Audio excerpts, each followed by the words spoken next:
अरहंत सिद्ध सूरी उपाध्याय साधु सर्व अर्थ के प्रकाशी मांगलिक उपकारी है। तिनको स्वरूप जान रागते भई जो भक्ति काय को नमाई स्तुति को उचारी है।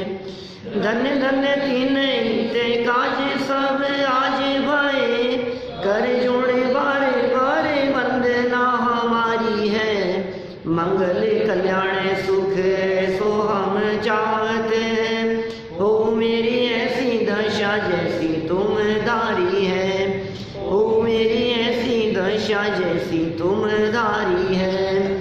हो मेरी ऐसी दशा जैसी तुम धारी है। पंच परमेष्ठियों की जैसी दशा हो गई है वैसी ही दशा हमारी भी हो जाए, ये हमारी भावना है। हे अरहंत परमात्मा, आप जैसी दशा मेरी हो जाए। हे सिद्ध परमात्मा, आप जैसी दशा हो जाए।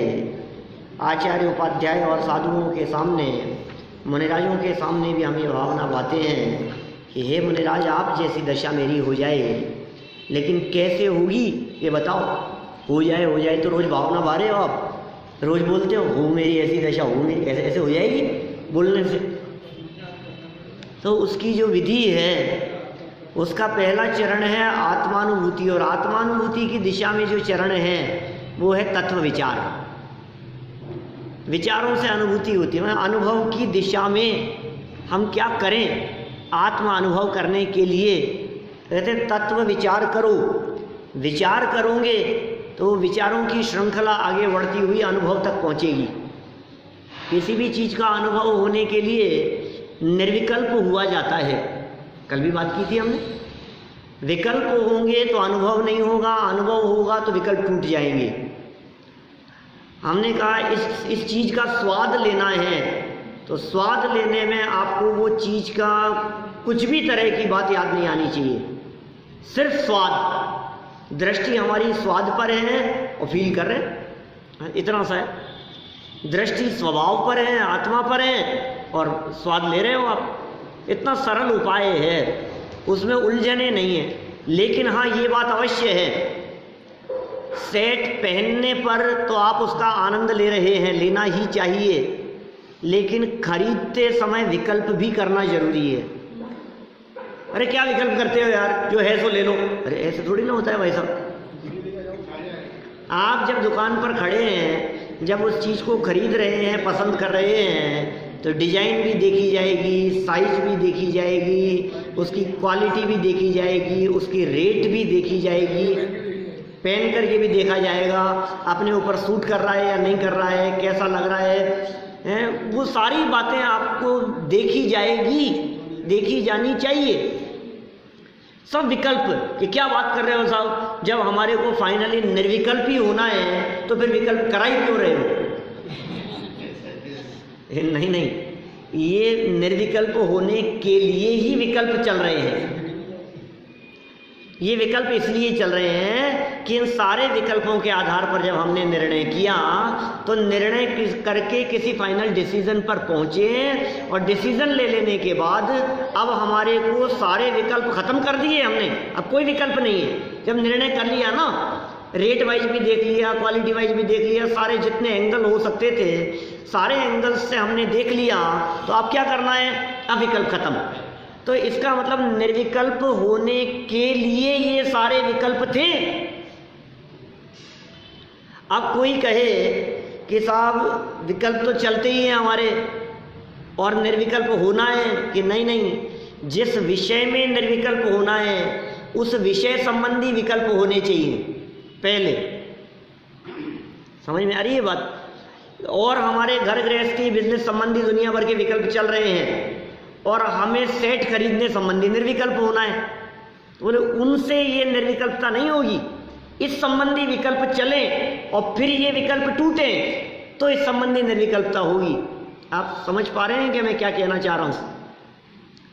आपको जो निर्विकल्पता आत्मा अनुभूति संबंधी है, वो आत्मा अनुभूति संबंधी निर्विकल्पता के लिए आत्मा संबंधी विकल्प चलने चाहिए। ये बहुत सुंदर प्रकरण है। आज तो हमें इस प्रकरण को संपन्न करना है। तत्व विचार, तत्व विचार, तत्व विचार, ये बहुत महत्वपूर्ण बिंदु है। मैं यहाँ से कुछ चर्चा को पढ़ता हूँ और फिर हम चर्चा करेंगे आगे। देखिए page number 31, last paragraph, second last paragraph में। हाँ नहीं, लेकिन आत्मानुभूति लक्ष्य है और उसका विधि है तत्व विचार। पहले निर्णय करो आपको दुकान खोलनी है ज्वेलरी की, तो ज्वेलरी का शोरूम खोलना है ये पहले, और फिर वो कैसे खुलेगा ये उसकी प्रक्रिया के बारे में विचार करना बाद में। कोई भी काम, विचार जब चलते हैं तो उस विचार के पहले लक्ष्य नक्की होता है, तब विचार होता है। आपको कहाँ जाना है कि साहब शिखर जी जाना है, पहले ये नक्की करो कि आपको वहाँ जाना है, पहले ये नक्की करो कि हमें बम्बई जाना है। फिर सेकंड नंबर होता है कि जाना है तो अब साधन तलाशो। जाना है ये पहले नक्की हुआ, फिर तलाशो कि फ़्लाइट कौन सी मिलेगी या ट्रेन का टाइम क्या है या और किस साधन से जा सकते हैं, क्या हो सकता है, कब पहुँचेंगे, क्या होंगे, ये बाद में। पहले क्या किया, लक्ष्य नक्की। इसलिए यहाँ भी पहले क्या किया, जो हेडिंग दी है ना, आत्मानुभूति और तत्व विचार। आपका प्रश्न ये था कि तत्व विचार और फिर आत्मानुभूति, ऐसा होना चाहिए था। हेडिंग में परिवर्तन क्यों हुआ, वो इसीलिए हुआ है पहले नक्की करो कि हमें आत्मानुभूति करनी है, तब तो तत्व विचार की बात करोगे। जिनको आत्मानुभूति करनी है वो तत्व विचार की चर्चा करेंगे, जिन्हें आत्मानुभूति ही नहीं करनी हो वो तत्व विचार का क्या करेगा। सारा प्रयास किसके लिए है, आत्मानुभूति के लिए। इसलिए वहां से चर्चा प्रारंभ की, आत्मानुभूति समझो। अब उसकी प्रोसेस क्या है, बोले तत्व विचार करो। देखो 31 नंबर पेज पर लास्ट पैराग्राफ, प्रश्न यह नहीं है कि आपके पास वर्तमान प्रकट रूप कितनी ज्ञान शक्ति है, ये प्रश्न नहीं है। कितनी भी हो यार, जितनी भी हो। कभी कभी क्या होता है, दुकान पर जब किसी चीज़ का सौदा कर रहे होते हैं ना, क्या तो ये मैटर नहीं रखता है कि कितने कितने लगेंगे। कभी कभी ऐसा भी मैटर उठ जाता है कि तेरे पास जितने उतने रख दे, हटा ले जा, ऐसा हो जाता है ना कभी कभी। माने कितने भी हो, कोई मैटर नहीं है, जितने उतने रख जाओ, निपटाओ, कोई बात नहीं। कम हो तो कम से ही, ज़्यादा हो तो ज़्यादा से ही निपटाओ, हटाओ, रखो अभी जो है सब कर। ये कह रहे हैं यहाँ पर, जितना है उतना समर्पित कर दो। किसके लिए, ज्ञान स्वभाव के लिए, अपनी ज्ञान शक्ति के लिए जितना है उतना का उतना समर्पित कर दो।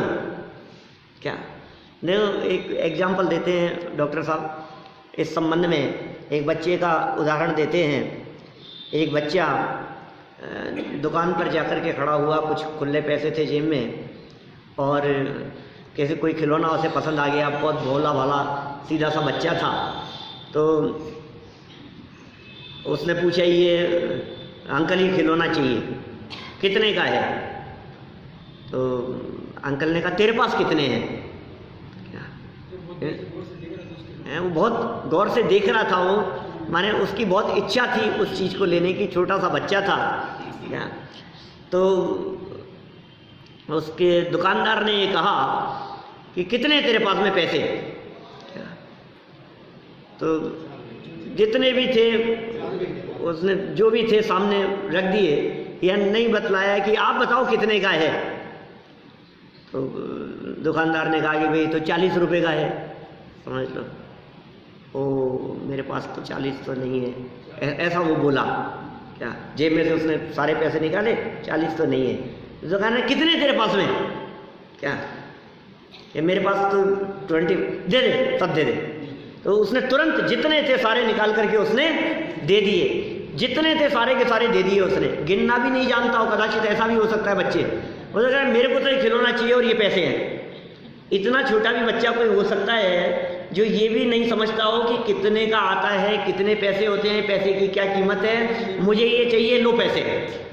क्या तो हो सकता है वो व्यक्ति उस बच्चे की भावना देखकर, कोई बात नहीं यार, छोटा बच्चा है, इतनी देर से इसका मन था इस काम को करने का, इस चीज़ को लेने का, लेकिन उसकी भावना देखी, जितने उतने के पूरे देने के लिए तैयार है वो।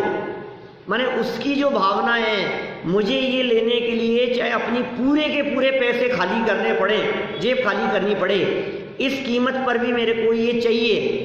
इट डजेंट मैटर कि वो कितने हैं, वो कम हैं कि ज़्यादा हैं, लेकिन मुझे किसी भी कीमत पर ये चाहिए। और उसने पूरी जेब खाली करके रख दी, तो वो दुकानदार ये कहता है कि ठीक है दे दे, वो खिलौना उसको दे देता है, नुकसान में भी दे देता है।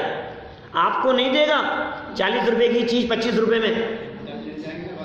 आप जाकर के खड़े हो जाओगे, वो बच्चा पहुंचा घर, आगे जाकर के पहुंचा और उसने अपने पिताजी को दिखाया कि कितने का लाया, कितने 25 रुपये थे। 25 में कैसे दे दिया? ये 125 रुपये की चीज़ 25 रुपये में कैसे दे दी? कि चल अपन चलते हैं, बहुत सारे खरीद लाएंगे, अपने लगा देंगे कि नहीं मिलेगा तुम्हारे को, क्या कि इसको कैसे दे दिया? क्या धोखा करते हो कि भाई साहब इसको 25 रुपये में नहीं दिया है, 25 रुपये में नहीं दिया, हमें भी किस में दिया है? इसको 25 रुपये में नहीं दिया, उसके पूरे समर्पण में दिया है। बात पैसे की नहीं है क्या? तुम उसे पैसे से आंक रहे हो, हम पैसे की नहीं कह रहे हैं। उसको जो चीज़ मिली है वो उसके समर्पण की वजह से मिली है, पूरी तरह से समर्पित है, 100% जो हो, ठीक है। ऐसे ही कह रहे हैं यहाँ, ये जो ज्ञान शक्ति है ना, ये आपके पास में वर्तमान में कितनी प्रकट है ये कोई मैटर नहीं करता है। आपने आज तक कितना पढ़ा है, कितना समझा है, कितना याद है, कितनी बुद्धि है, ये सम्यक दर्शन की प्राप्ति, ये आत्मानुभूति, ये आपकी डिग्रियां चेक नहीं करता आप कितने पढ़े लिखे हो। ये सम्यक दर्शन की प्राप्ति, ये आत्मानुभूति, ये आपके प्रोफेशन पे डिपेंड नहीं करती। आप कितने सक्सेसफुल हो, आपका ज्ञान कितना तेज है, आप कितने इंटेलिजेंट हो, कोई फर्क नहीं पड़ता है। हाँ, एक जरूर है चीज कि जितना ज्ञान आपके पास में है वो पूरा का पूरा ज्ञान झोंक दो उसके लिए, फुल अटेंशन, फुल कंसंट्रेशन। कभी कभी कोई अध्यापक जब क्लास में समझाते हैं तो ये कहते हैं, बेटा तुम्हें समझाना तो हमारी जवाबदारी है, लेकिन तुम्हारे से सिर्फ इतनी सी अपेक्षा रखते हैं कि तुम अपना ध्यान हमारे और बोर्ड से हटाना मत, बस फिर हमारी जिम्मेदारी है तुम्हारे को समझाना। कैसे समझाना है? हम गारंटी लेते हैं कि तुम्हारे को समझ में आएगा, लेकिन तुमसे क्या चाहिए? 100% अटेंशन चाहिए तुमसे। यदि तुम्हारे अटेंशन में थोड़ी बहुत भी कमी हुई, तुम पैर खुजालते रहे, तुम इधर उधर झांकते रहे हैं, तुम नींद आने लगी, तुम कॉपी को इधर उधर देखते रहे हैं, समेटते रहे, पेन से लकीटें करते रहे, तो फिर समझ लेना, फिर समझ में आए चाहिए, फिर हम कुछ नहीं कर सकते। देखिए, समझने वाले जो लोग होते हैं, समझने वालों की पात्रता ऐसी होती है कि समझाने वाले से निगाह नहीं हटती। भाई साहब अटेंड करते, आप तो रोजाना सुनते हो, हम भी तो सुनते हैं ना। जब जाकर के कभी कोई सेमिनार अटेंड करते हैं, कोई क्लास अटेंड करते हैं, कहीं जाकर के किसी का व्याख्यान सुनते, हमारी निगाह नहीं हटती समझाने वाले से। क्या मजाल जो एक वाक्य भी हमारे दिमाग से निकल जाए, छूट जाए। हम तो इधर उधर देखते रहते, कौन आ रहा है, कौन जा रहा है। हाँ, सुन तो रहे, सब सुनाई दे रहा है, मेरे को सब सुन रहा हूँ मैं, सब चल रहा है। ये इसका नाम अटेंशन नहीं है, फिर नहीं समझ में आता है। आप कहते समझ में नहीं आ रहा है।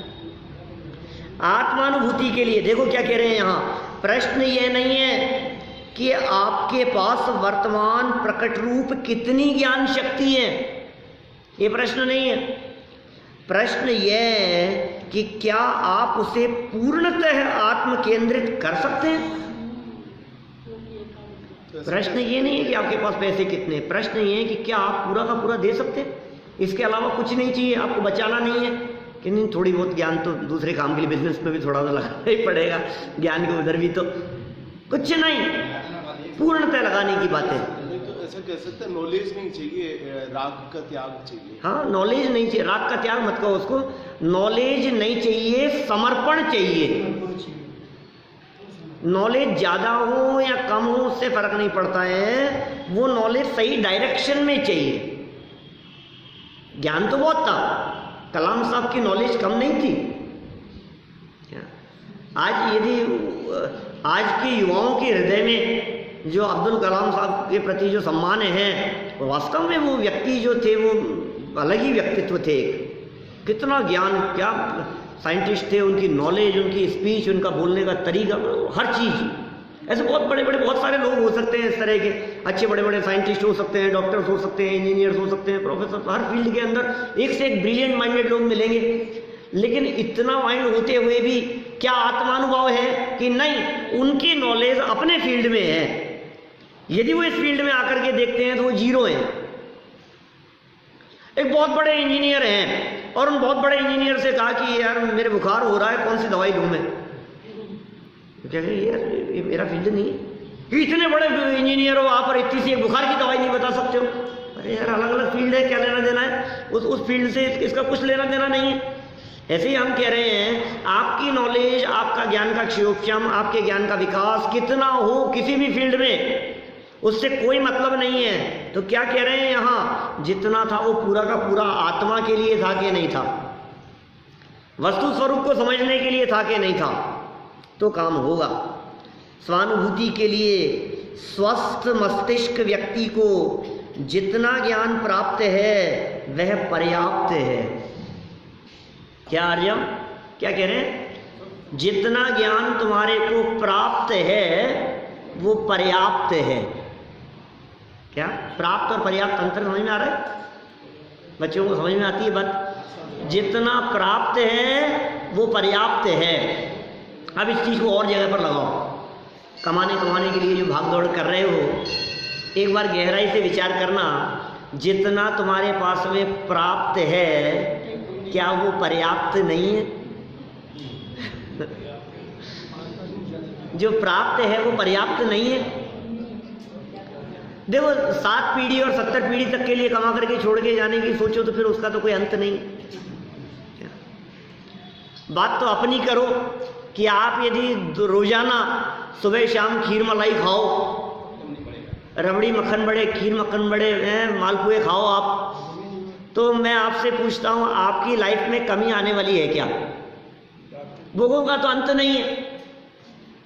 जितना आपके पास में प्राप्त है वो पर्याप्त है या नहीं है? मैं गारंटी दे रहा हूं उतना जीवन भर खत्म नहीं कर सकते आप, जितना आपके पास है आज की तारीख में।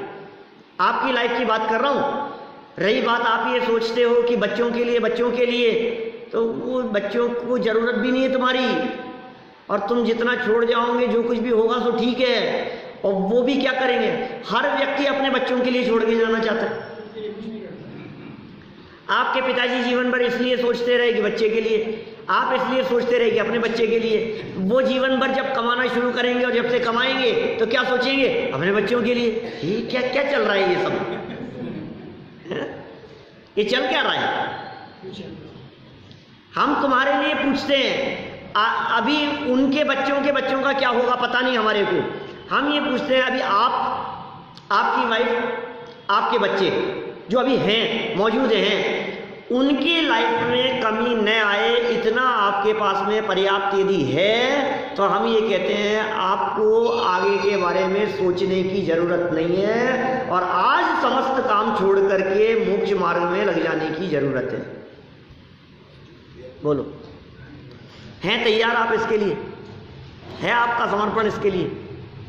ये तत्वज्ञान समर्पण मांगता है भाई साहब, ऐसे काम नहीं चलेगा। मैंने तो लाइफ तक के लिए कह दिया आपसे। अरे यदि मैं महापुरुषों के वाक्य यदि आपको सुनाऊं तो वे क्या कहते हैं? हे जीव, श्रीमद् राजचंद्र जी के वचन, गुरुदेव जी के वचन, मतलब उनके वचन उठा करके देखो आप, वाक्य उठा करके देखेंगे तो ऐसे ऐसे वाक्य मिलेंगे।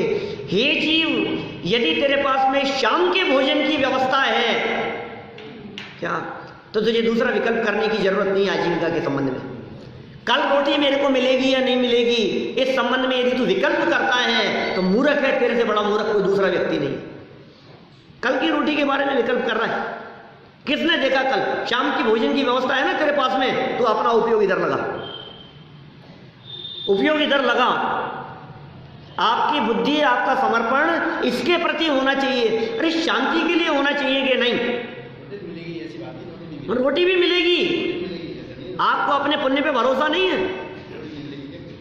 सब होगा, बिजनेस भी चलेगा, इनकम भी होगी, कमाई भी होगी, जो होना होगा सो होगा।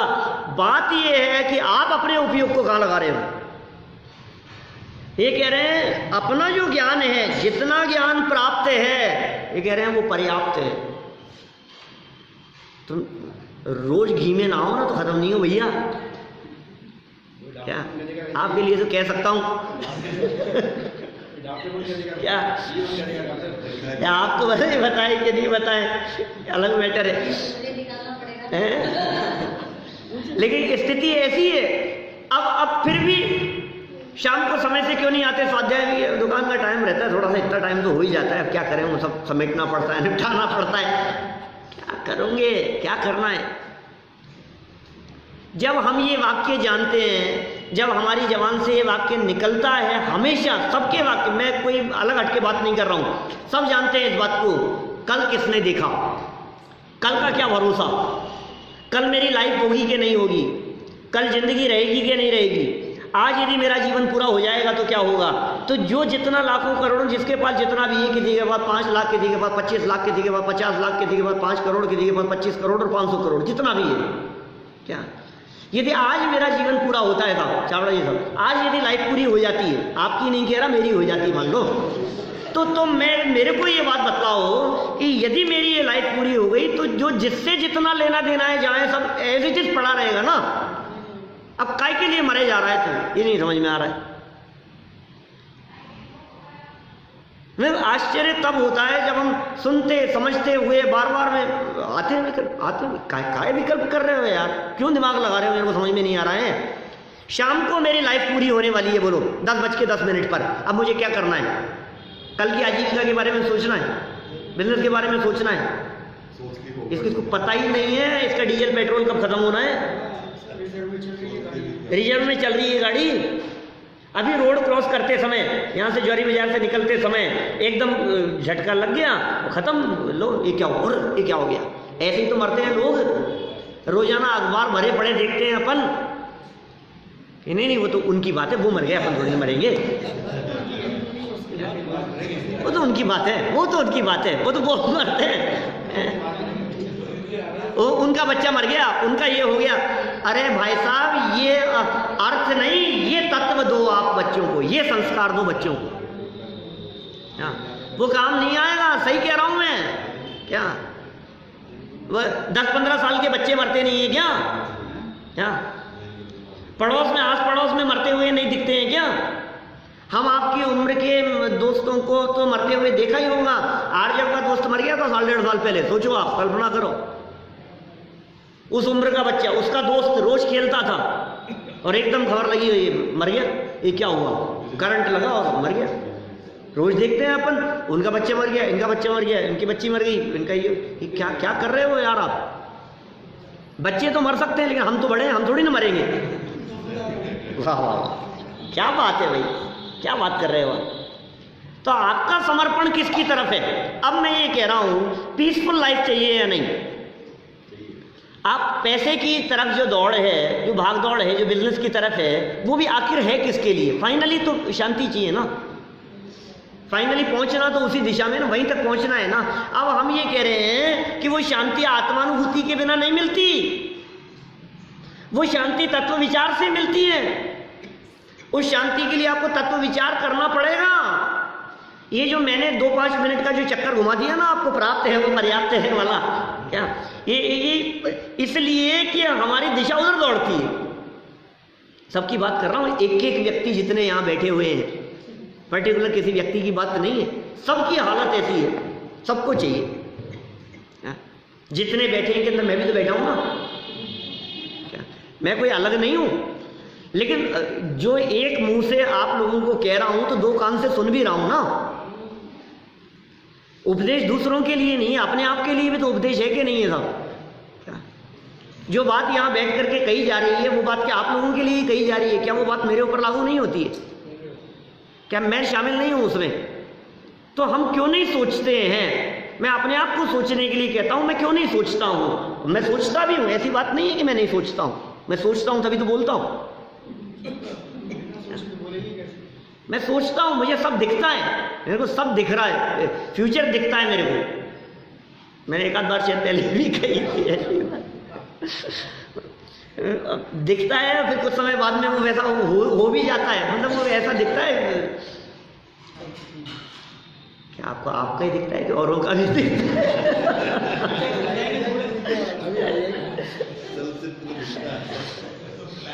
देखो, ये ज्ञान आपके पास में जितना पर्याप्त है, जितना प्राप्त है, ये कह रहे हैं आत्मानुभूति के लिए उतना पर्याप्त है।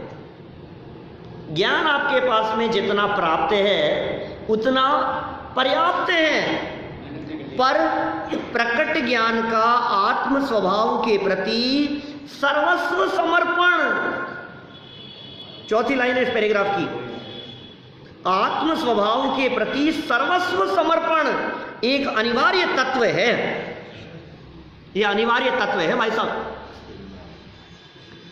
विवाह करके लड़की आपके घर में आई ना, उसका 100% समर्पण है आपके प्रति, और यदि समर्पण में 100% समर्पण ना हो तो घर में रह नहीं सकती है। क्या तो नहीं होगा तो चली जाएगी, और क्या होगा।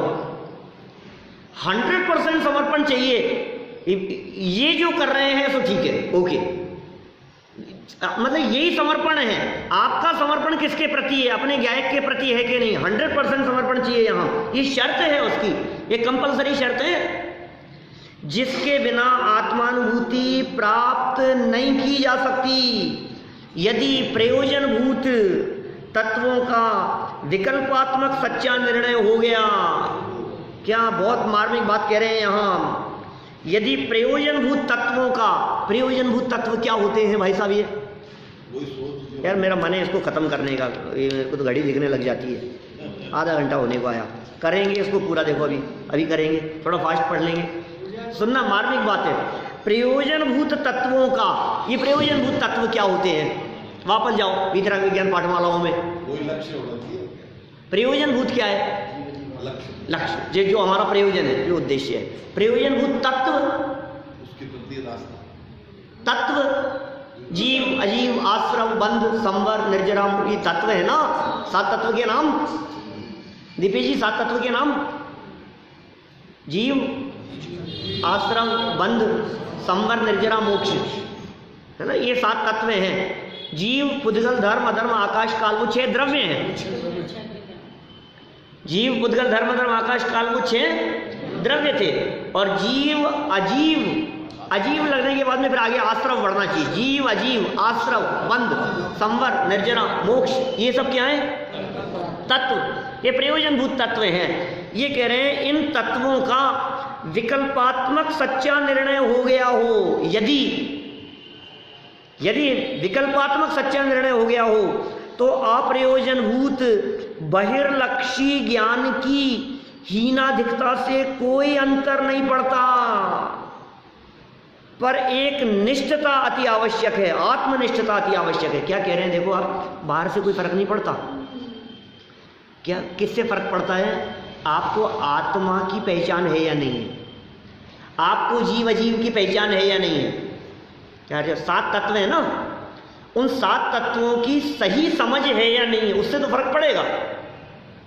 आत्मानुभूति के लिए, सच्चे सुख की प्राप्ति के लिए उससे तो फर्क पड़ेगा कि आपको वो नॉलेज है या नहीं है। जैसे समझ लो, आप एक अच्छा इंजीनियर होने के लिए आपको अपने फील्ड की नॉलेज है या नहीं, उससे तो फर्क पड़ेगा। लेकिन आपको मेडिकल की कितनी नॉलेज है कि उससे कोई फर्क नहीं पड़ेगा। आपका यदि फर्नीचर का बिजनेस है तो आपका फर्नीचर का बिजनेस इस बात से तो प्रभावित होगा कि आपको फर्नीचर के संबंध में कितनी नॉलेज है, उससे तो प्रभावित होगा। लेकिन आपको भोजन बनाना आता है कि नहीं आता, उससे कोई फर्क नहीं पड़ेगा, उससे क्या लेना देना है। आपका यदि प्रॉपर्टी का बिजनेस है तो प्रॉपर्टी का बिजनेस इस बात से तो प्रभावित होगा कि आपको उसकी नॉलेज है या नहीं है। रजिस्ट्री होती है, क्या होती है, कौन सी ज़मीन किसकी होती है, किसको किस में कन्वर्ट करवाना पड़ता है, किसका पट्टा क्या होता है, कौन सी, ये नॉलेज वो तो चाहिए, आपको होनी चाहिए। लेकिन इससे फर्क नहीं पड़ता है कि आपको चाय बनाना आता है। यार इनको चाय बनाना ही नहीं आता, ये प्रॉपर्टी का क्या बिजनेस करेंगे? अरे यार इससे क्या लेना देना है। समझ में आ रही है बात? तो ये कह रहे हैं आत्मानुभूति के लिए, आत्मानुभूति के लिए क्या चाहिए? बोले प्रयोजनभूत 7 तत्वों के ज्ञान की तो अनिवार्यता है, लेकिन बहिर्लक्षी जितना भी ज्ञान है बोले उसकी जरूरत नहीं है। उसकी हीनाधिकता से कोई अंतर नहीं पड़ता। बहिर्लक्षी ज्ञान मतलब अकाउंट्स का कितना ज्ञान है और चीज़ों का कितना ज्ञान है, आपको गाड़ी चलाना आता है कि नहीं आता है, आपको कंप्यूटर चलाना आता है कि नहीं आता है, आपको इंग्लिश की नॉलेज है या नहीं है, आप कितना फ्लुएंटली बोल पाते हो, आप संस्कृत जानते हो कि नहीं जानते हो, कि नहीं साहब आत्मानुभूति के लिए प्राकृत तो जरूरी है। कुछ नहीं। कितने पढ़े लिखे हो आप? कितने पढ़े लिखे हो? कि साहब मैं तो भी हूँ। नहीं, मिनिमम MA तो चाहिए। MA चाहिए आत्मानुभूति के लिए? नहीं, कुछ नहीं चाहिए। आत्मनिष्ठता अति आवश्यक है। देखो क्या कह रहे हैं, यह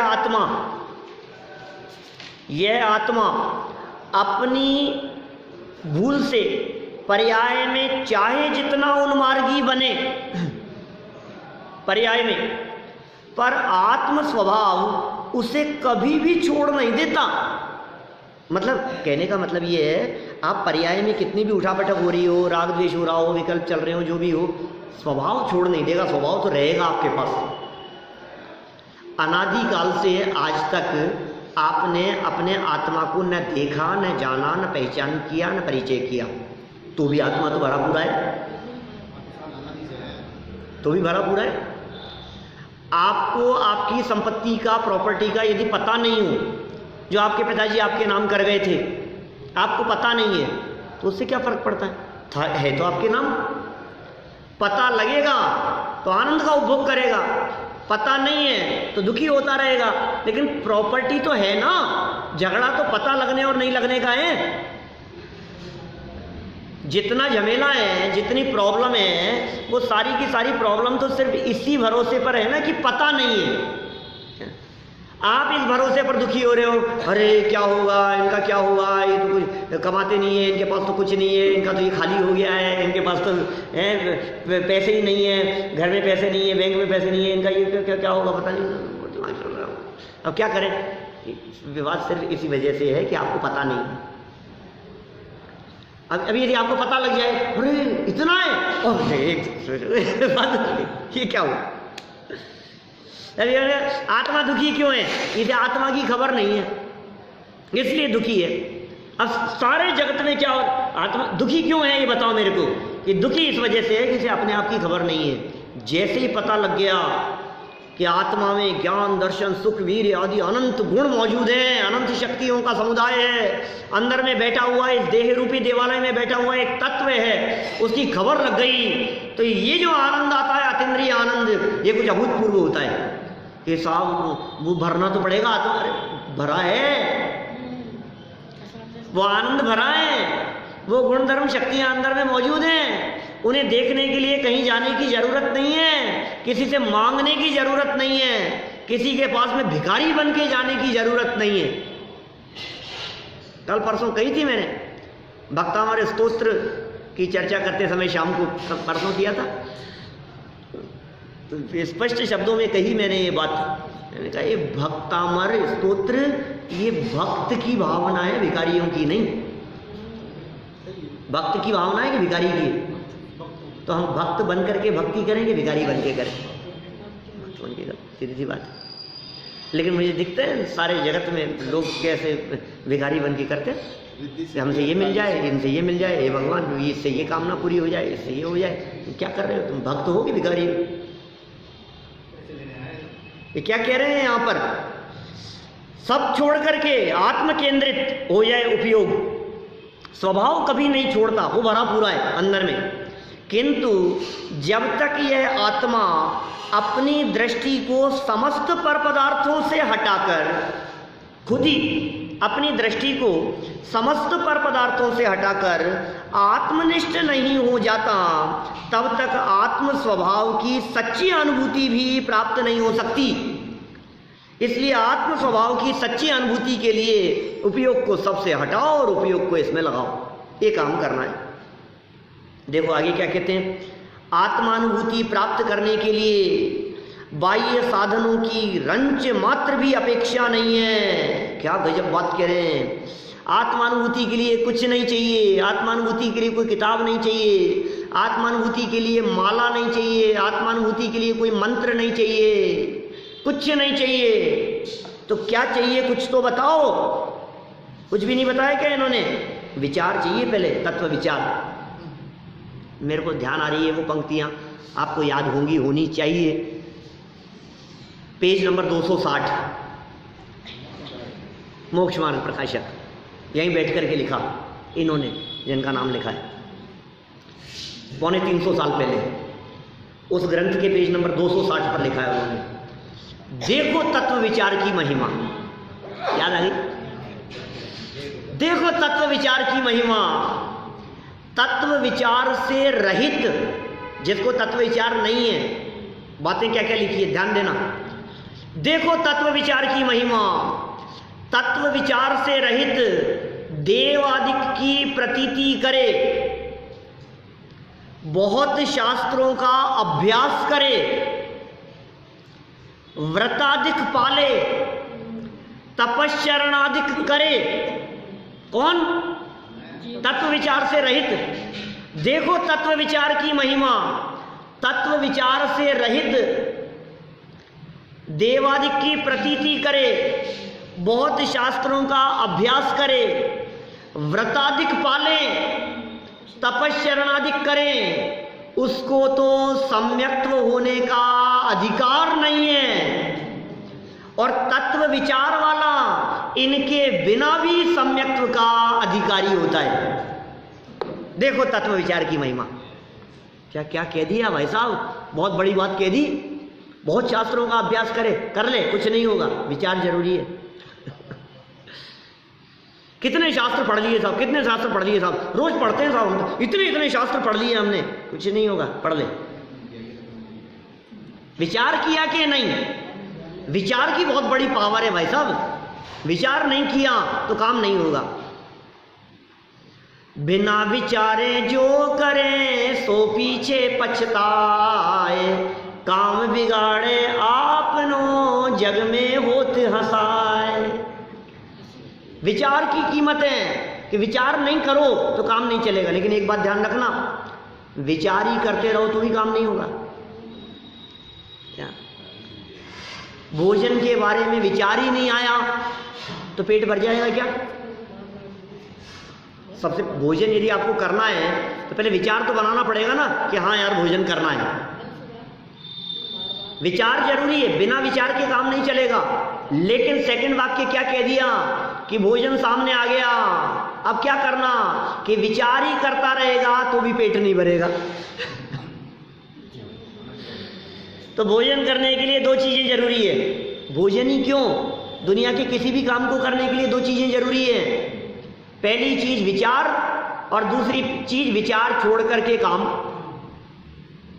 काम होगा तो काम होने के लिए उस संबंधी विचार भी चलेंगे, और जिसके विचार ही नहीं चल रहे हैं इसका मतलब उसका तो काम होगा ही नहीं। क्या विचारों की कितनी कीमत है। आप विचार तो बनाइए कि हमें ये काम करना है, सब काम होंगे। आप एक बार पूरी मेहनत से, पूरी ईमानदारी से, पूरी लगन से किसी काम को करने की ठान तो लीजिए, फिर सारी सृष्टि की कायनात आपके उस काम को करने के लिए जुट जाएगी। आप एक बार करने की ठान लीजिए कि ये काम हमें करना है। सुनो, पुरुषार्थ तो उसे कहते हैं जो काम 30 साल में इंद्रभूति नहीं कर पाए। भगवान महावीर स्वामी के समोपचरण में बैठकर 30 साल में नहीं कर पाए वो। 42 साल की उम्र में जब महावीर स्वामी को केवल ज्ञान की प्राप्ति हुई थी और 66 दिन बाद जिस दिन उनकी दिव्य ध्वनि खिरना प्रारंभ हुआ था, उस दिन श्रोता थे, सबसे पहले श्रोता कौन? इंद्रभूति। उनकी उपस्थिति में खिरी थी ना वाणी। अब उनका उपदेश हुआ। अब वो कब तक सुनते रहे इंद्रभूति? 30 साल तक। एक दिन भी एब्सेंट नहीं थे। एक दिन क्यों, दिन में 3 टाइम 4 टाइम उपदेश हो रहा है, तो एक टाइम भी एब्सेंट नहीं रहे 30 साल में। लेकिन केवल ज्ञान नहीं हुआ, सुनते ही रहे। फिर देखो, सुबह महावीर स्वामी को निर्वाण की प्राप्ति हो गई, कार्तिक कृष्ण अमावस्या के दिन। अब ये ठान के बैठ गए क्या मैं तो केवल ज्ञान लेके ही उठूंगा। और फिर क्या हुआ कि सुबह से लेकर के शाम तक में केवल ज्ञान की प्राप्ति कर ली। जय पुरुषार्थ।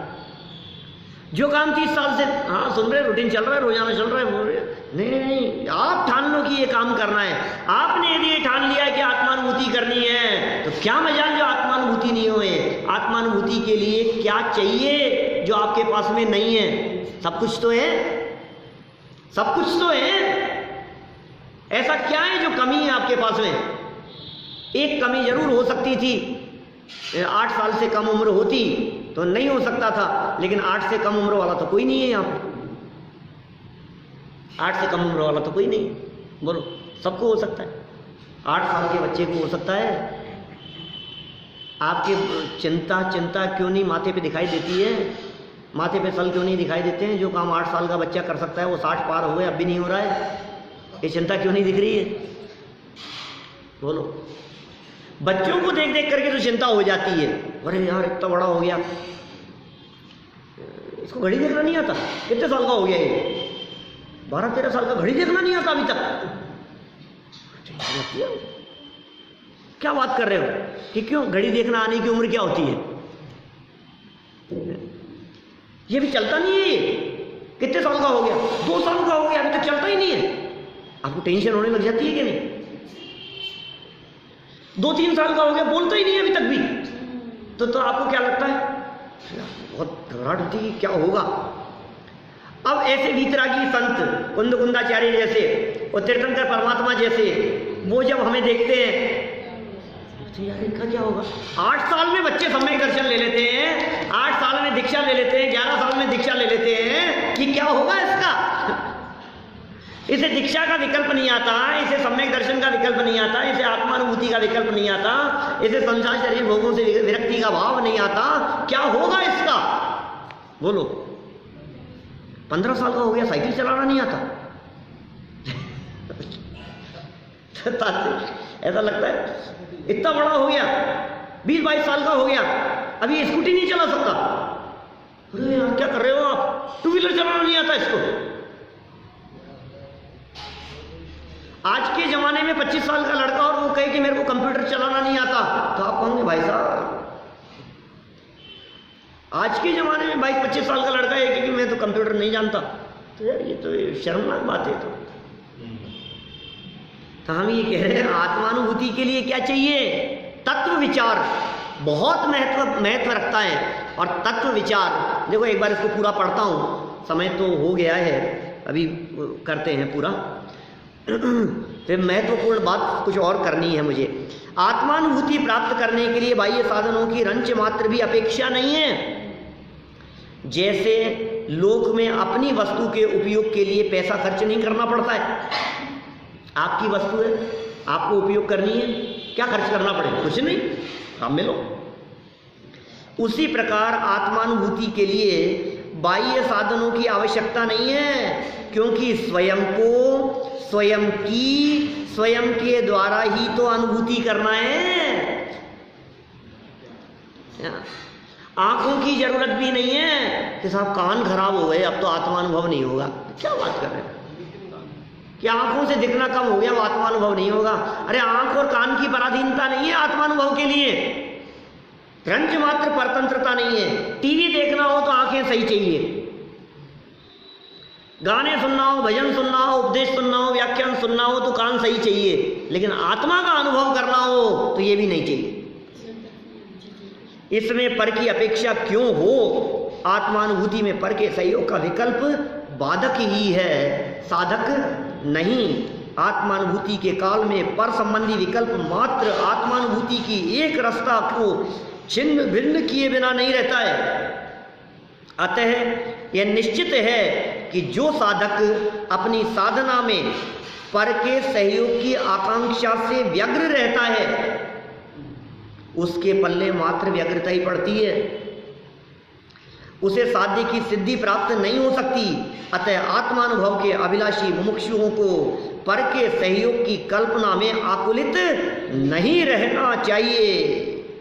शुभाशुभ विकल्पों के टूटने की प्रक्रिया और क्रम क्या है तथा पर निरपेक्ष आत्मानुभूति के मार्ग के पथिक की अंतरंग में बहिरंग दशा कैसी होती है, ये अपने आप में विस्तृत विषय है, इस पर पृथक से विवेचन अपेक्षित है। लेकिन फिर भी आत्मानुभूति के लिए मैं तत्व विचार संबंधी इतनी बात अवश्य कहना चाहता हूँ कि आप बुद्धिपूर्वक आत्मस्वरूप को समझिए विकल्पात्मक रूप से।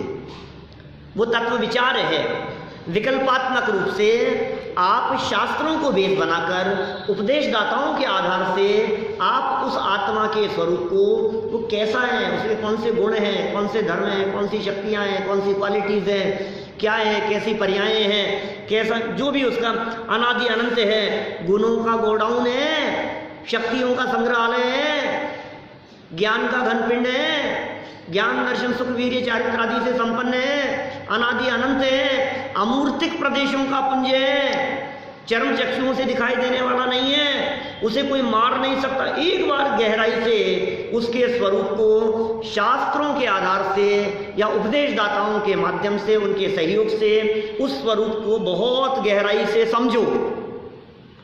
फिर समझने के बाद विकल्पात्मक दशा में उसके विकल्प चलते रहें। फिर वो विकल्प चलते चलते एक समय ऐसा आएगा कि वो विकल्प चलते चलते, क्योंकि बुद्धिपूर्वक काम तो तत्व विचार करना ही है, बुद्धिपूर्वक काम तो यही है। फिर वो विचार चलते चलते विचारों की श्रृंखला किसी एक ऐसे लेवल पर पहुंचती है कि वे विचार और विकल्प की श्रृंखला टूट जाती है और निर्विकल्प आत्मा की अनुभूति हो जाती है। यही विधि है। इसलिए बुद्धिपूर्वक अपना काम तो तत्व निर्णय करने के लिए, तत्व विचार में अपने उपयोग को लगाना है। हम सभी अपनी शक्ति और सामर्थ्य पूर्वक ये तत्व निर्णय के लिए तत्व विचार में अपने उपयोग को लगाएं। इसी भावना से बात को यहीं विराम देता हूँ।